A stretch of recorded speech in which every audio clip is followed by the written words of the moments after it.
What's up, traders? Matt from the Trade Brigade here doing a technical analysis on ticker symbol MSFT for Microsoft Corp, of course. On the left-hand side, we have the daily time frame, and on the right-hand side, the 30-minute intraday time frame. This will, of course, be an update. We talk about the stock regularly here on the channel. The main thing I want to talk about on the daily time frame is the fact that we're building a big flush point here at the round psychological 300 figure, right? So if that breaks, the fact that we have three-day lows stacking equally here, I would imagine we easily get a move into this area of support. We can see that on the 30-minute here around 293.50. And then after that, there's some other levels that we should pay attention to, notably this one here at the 285 quarter, one step at a time. Again, for now, really focusing on that 300 area of support here on the daily time frame. It is starting to look like a little bit of a flush point. And don't forget also that we do technically have lower highs coming into that, okay? So that's my main focus into tomorrow. If it wants to reverse off of this, I would probably just watch out for chop in this general area. I'm not really seeing a long-sided trade until we can cleanly recapture 311 and then make the move to 318. Remember, 318 is important because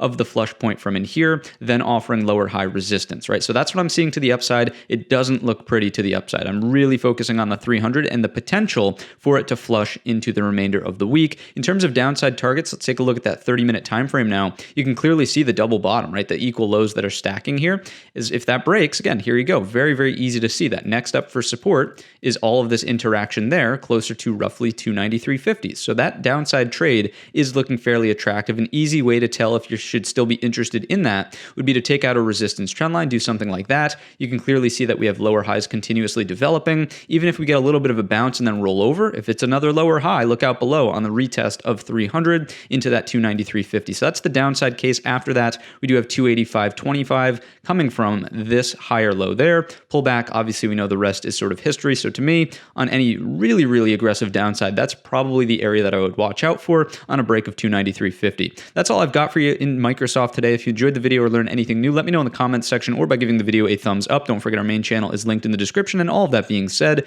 I wish you a green trading week.